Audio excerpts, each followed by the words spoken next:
In the name of Schumacher, Charles Leclerc, and Fred Vasseur, please let this Ferrari car not be a shitbox. Please let us come out in Melbourne and be good. And please put George Russell into a wall.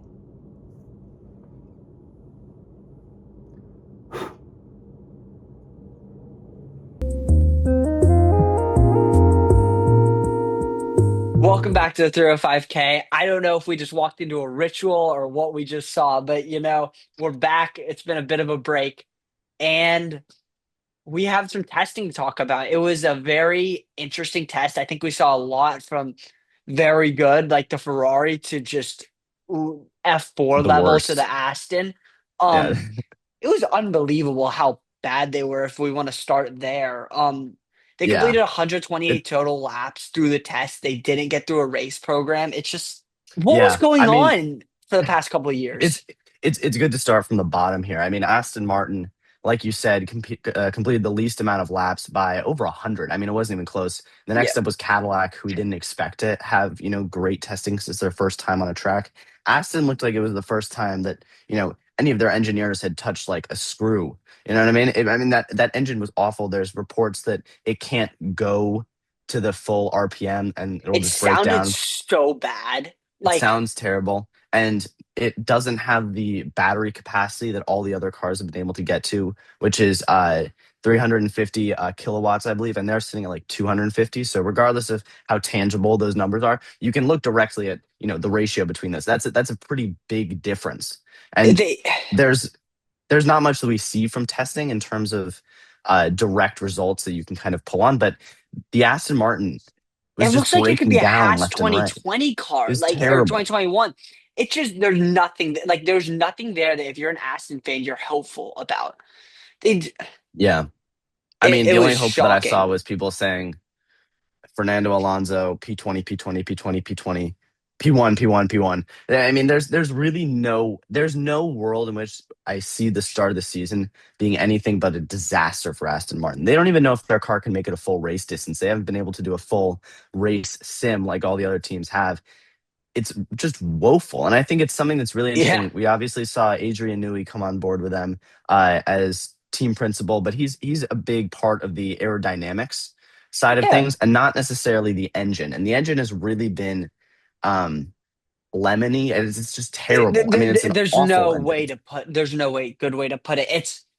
It's fascinating because like I really thought Aston was gonna be a dark horse this year to really go at the contenders, and it's just like, is there anything there? That's what I'm Yeah. wondering. Are they even going to It's be a contender with the back markers? Is the Yeah, question no, to me.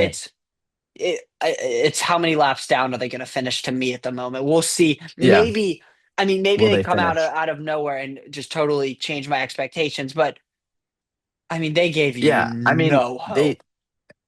they just look awful. I mean, Awful. their engine is like a starter in the MLB going to like the 14th inning. It just won't go the whole Yeah. distance. They can't do it.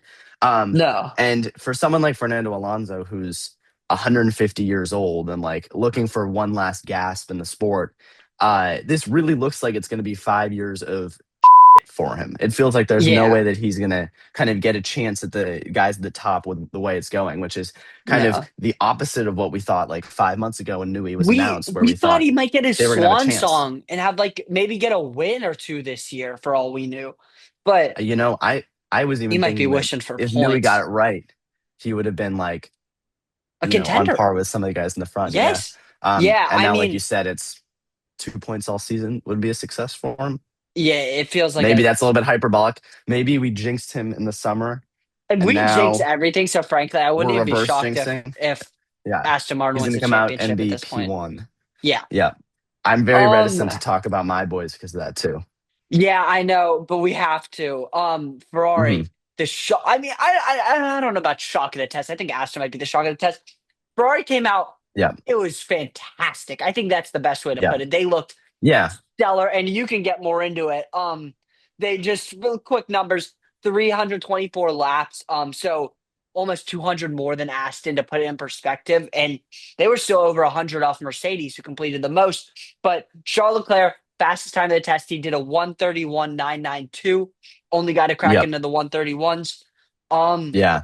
And not only that, What are your but thoughts? he was also the second fastest lap and the third fastest lap and the fourth fastest lap and the fifth fastest lap. He It was occupied the top five slots, the fastest laps, the test. And that fastest lap that we were talking about, oftentimes the sandbagging from teams is high fuel and low battery levels, like low engine levels. And usually when you see a time stick out like that, you have a lot of talk about, they put down the fuel, they put on a higher battery setting, so he's going to go faster. That wasn't the case. The reports coming out were just that Leclerc asked to push a little bit more for one lap, and he put a huge margin between him and the next fastest on that day. It was 8 tenths, which, if anything means anything, the last time I saw a gap like that coming out of testing was 2023 with Red Bull when they finished, I believe, day three oh of testing, a man. whole second up on the next team. Yeah. I won't make the comparison, but it's I there. mean, so for those of you that are like watching, this is like typical testing. It's just like making just the craziest overreactions. That being said, Ferrari had I mean, it was shocking. And the video that caught my eye, and I don't think I can like play it because it might get copyrighted, but basically they've been doing test starts basically at the end of every session. And Ferrari started like P7 and the lights went out. And not only were they P1 by the turn, they flew off the line. Like it looked like they were 50 mile an hour quicker than anybody else. Yeah. I mean, it looked like, when the light turns green and some guy in his Lamborghini revs his engine and there's a Honda Civic, moseying through the intersection next to him. I mean, the car got off the line like it was in a different sport, in a different grade than the rest of the field. And the Yeah. other one that really catches your eye is the Ferrari rear wing just deciding to Yes. like go in inverse direction, do a little In a backflip circle. on the straights. That I was mean, that it was was I that don't had to know have been what's the going most on in innovative thing we've Maranello. seen. It is, I mean, they've just had, it was such a fun testing because they really did look like very good. There was a lot of just interesting stuff they were doing. Like, when have we ever seen a rotating rear wing? I mean, Yeah.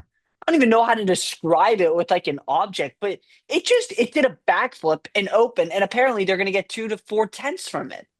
Yeah, so the secret of that and what the developers found for Ferrari is that your usual rear wing sits like this and it's generating a lot of downforce and some drag, but a lot of downforce. On DRS straights, usually what we see teams do is they just flip it up like this, and now there's less downforce and less drag.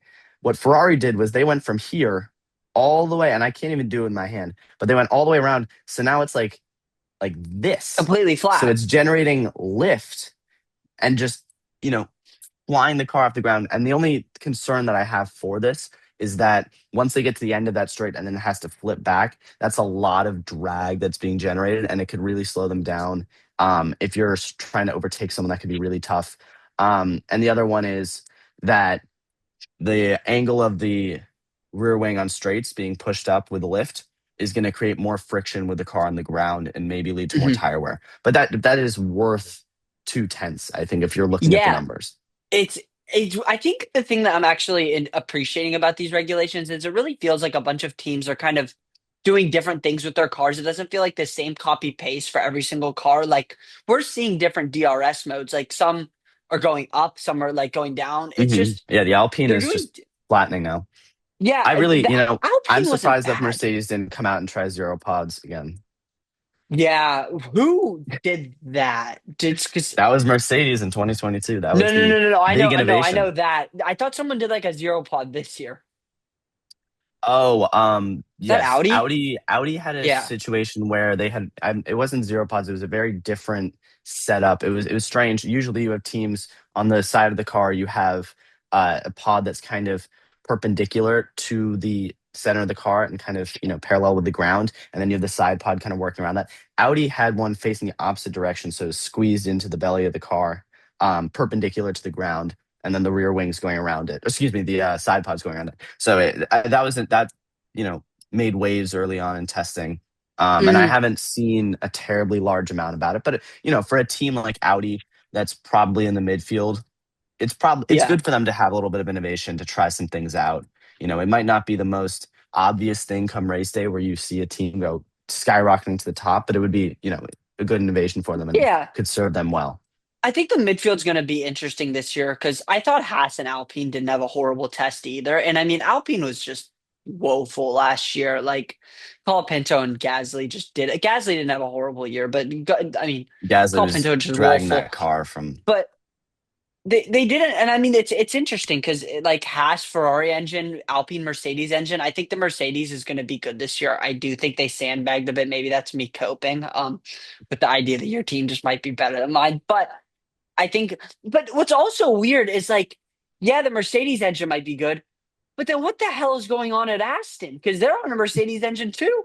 It No, they're it not. just does. They're on a Honda engine. That was the big Oh, thing. they Is Aston's switched. the only one. Yeah, this is their first year Okay, on a new engine, that's right. and And Honda, yeah, okay. I think the I'm such idea of an that idiot. Honda engine switch for It's Aston is they looking kind of bad. wanted to separate themselves from a parent team so that they weren't kind of sitting in that shadow and could, Yeah, maybe even leapfrog themselves up into a title contender so that they're not, sitting behind another team who's yeah. developing their engine. And that has just been It's the worst terribly, decision actually, I possible. mean, It it's was such a gone horrible. terribly for them. Yeah, And what and I will say is when we're going into this season, I would say the two schools of development are the aerodynamics and the engine. And the aerodynamics can be bad. The famous example, like I said, is Mercedes with their zero pods in 2022. 2022. That kind Yeah. of messed them up for a half season. Um, Dude, it screwed them up that's, for like a year and a half. They were horrible in you know, 2022 and three. so that's relatively volatile, but generally the teams will kind of figure that out relatively quickly and be somewhat Yeah. close. The engine's a pretty big question mark because Yeah. these teams are building these engines. They don't have a ton of time on track to test them. And for the most part, volatility is a huge issue. We saw Ferrari come out as the fastest car in 2022, and they ended up losing the championship by leaps and bounds because that engine just couldn't stop itself from, exploding when it was put under too much stress. This year, it feels like they've gone all to reliability and they've had success with that in testing. It's looked like the most reliable Mhm. engine. You still see a Yeah. little bit of struggle. We've seen them broken down a couple times on the side of the road, but it's looked better than I think the other Yeah. teams. Mercedes I has looked think, quite good too, as with yeah, Red Bull. So they had some struggles with yeah, like Mercedes and Red Bull both had a couple struggles, but I mean, I think that was just the thing was just that Aston or not Aston, sorry, like Ferrari was just the most reliable, which I don't think we expected. mhm. Yeah, Um, it's not necessarily synonymous with Ferrari that they're reliable and play the short game well. no, I will say that we haven't talked about them yet. They're always on my mind though. I told you I woke up in cold sweats a couple weeks ago in the middle of the night, um, and kind of shot up in bed after a dream. Um, and I say dream, it was more of a nightmare. And it was that Lando Norris in Melbourne won by about 3 seconds, and Mercedes and McLaren were kind of sitting atop the podium while Ferrari finished in P9 and P10. Um, that is a I nightmare. think I think this year that might remain as a dream because it does look like, to me at least, it's hard to tell, and this is all speculative, but it does look to me like McLaren might be the odd one out between Ferrari, Mercedes, Red Bull, and McLaren. I think McLaren might be sitting a little bit further back. I have less hope for them than the Yeah. other three top teams. Yeah, they were. I mean, they weren't bad. Obviously, it's McLaren. They're going to be in the top four no matter what. I think, Yeah. but um, yeah, it was weird. Lando Norris had a comment basically early in testing that he basically said, "Oh, the cars are perfect. I don't know what everyone else is saying," and George Russell actually said it as well. But Yeah, and in the second famously, week, Verstappen has been complaining yeah, nonstop yeah, about these cars. So it that's also was kind of in foil to what he said. yeah, and then a week later, he decides to just say, "Oh, I was joking. I just wanted to say the exact opposite of what everyone said." And it's just like, come on, dude. Like you knew you were wrong. Just take it. Like Mhm. take it to the. I don't know. Take it like a man almost. I hate to put it that way Yeah, because I think this is a term that usually gets coined as like Schrodinger's dumbass, Schrodinger's asshole kind of where, he's gonna say this thing and then if everyone agreed with it, he would have said, yeah, yeah, yeah, of course. And I because said that. everyone I kind of said that. said, no, this is These a cars. terrible thing to say. And I was like, well, I was just joking, guys. Come Yeah, on. Like why it's stop getting mad. I was just joking. It yeah. does make it took Lando Norris. a fair amount of time to gain my respect winning the championship. And now I think he's going to start chipping away at that again to Uh, try and knock it yeah, down. that's hard to gain Tucker's respect. I think Lando Norris, since this championship is just, I've saw a stat that the country of Great Britain, since Lando Norris became champion, Oh, I has saw. not seen a day without rain. And some people say that that is random. I say that that's an omen, just like the fact that this year, 2026, is the year of the horse. Yes, I Um, saw. for Chinese New Year, some people might say happens once every what, 8 years. 12 It years. happened this year. All right, Yeah, it's the year of the regulation shift. horse. It's the year of the horse. It's the year of Ferrari. How about that? Yeah, I mean, I think it's kind of hard to tell what's going to happen. Like obviously Ferrari had a great start, Aston had awful like testing. Um but like we've said it all off season and it feels like we just always say it. We really don't know what's going to happen. It doesn't nothing none of this matters until qualifying in my eyes. Like Yeah, I practice, think that yeah, but you have to take everything with a grain of salt. At the same time, when I think back to last year at testing, I was sitting there kind of making excuses as to why Ferrari wouldn't be on the back foot. You could kind of tell that the race sims weren't there. They weren't really having the success that we had hoped, and it was kind of clear the McLaren were out front. yeah. And it was also clear that Mercedes might have been closer, and those things turned out to be true. Mhm. And I don't disregard these results just because of that. And I think that at the same time, I'm not going to sit here and pretend like I think Ferrari is going to run away with it. That's Yeah, biased, of and that course. obviously isn't true. Yeah. I think in terms of jinxing, I'm going to guess that Ferrari are going to be 10th on the grid and the worst. Yep. And there's no way Have that they the win worst car. anything this year. The car's going to blow up every race. I Yep. think that when I look at the top teams, I'm somewhat confident in saying that I think Mercedes will be there. Yep. I think Red Bull will be there. I think Yeah. Ferrari will be there. And I think Yeah. that McLaren will probably get there by the second McLaren's half of the going to be season. there whether we want to. I feel like that. I Yeah. just think, I don't want to talk about them, frankly. But I yeah, think they'll find a way there. They're a well managed team and they've got two good drivers. So I think that when we get to Melbourne, it will be kind of the proof. But for the most part, I think we have a fair amount of evidence to make a claim. You know what I mean? We'll have yeah, our yeah, predictions for the season next week. yes, Um, and that'll be kind of the codification of what I believe for this season. I won't reveal it yet. So yeah, I think that we've got a season on our hands, and I think a really yeah, good thing is that I think we're going to have teams that are close. Which is kind of novel in a regulation shift. Sometimes you have a team that kind of yeah. jumps out to the front by a long shot, and I don't think it's going to happen. I mean, that's like what the whole goal of these regulations as well. Like whenever there's new regulations, they're not necessarily doing it just to have fresh stuff in the sport because they are, but they're trying to get the cars closer at the end of the day. And Yeah, they're trying to increase the kind of battle that we see on track. I think the big thing is they yeah, want this the sport gets a little bit stale back at the factory when you have people who are kind of just grinding away at the same car that they've had for four yeah, years. That's kind of what we saw last year. The teams were very close because the cars were virtually as far advanced as they could be because they yep, have experts looking at these for 4 years. yep, And now you kind of have a fresh slate where you can build on it. So this is going to be an engineering season. You can't put it absolutely. anywhere else. No, It's already been a big winter for the engineering team, probably a lot of last year as well. But yeah, it's going to be about who can adjust to adversity, who can adjust to updates on track, and yeah. which drivers can kind of fill that requirement for the team. Yeah, and learn the cars also. I feel like there's definitely Hmm. a degree of skill with these cars that will be interesting to watch how they drive them. But Yeah, I think the racecraft will prevail, hopefully. I'm hoping to see yeah, that. I will see. I think that so far the Lewis Hamilton, Kim Kardashian garage for Ferrari has Oh been my a positive lord. outlook, and that's something I that I wasn't forgot about expecting. that. I'm not Oh sure my which I gosh. expected less, whether it was Lewis Hamilton not like the bed after starting to date Kim Kardashian, or Aston Yeah. Martin being the worst team we've ever seen, potentially down to I think Chinese F4 level. Yeah, Chinese F4. Yeah, that's kind of what I'm I, thinking. I mean, I mean Um, that's kind of where they're going. I think we might have to yeah. introduce relegation in F1 so we see those F2 teams Yeah. come up and maybe compete I a little think bit because yeah, we'll boy, see it's Prema next year, looking Prema rough for Racing. them. It's looking really bad. Yeah, then we'll see. But man, oh, Yeah, we'll yeah. have our full predictions out next week. Yep. And we will see you guys then. So thank you for watching.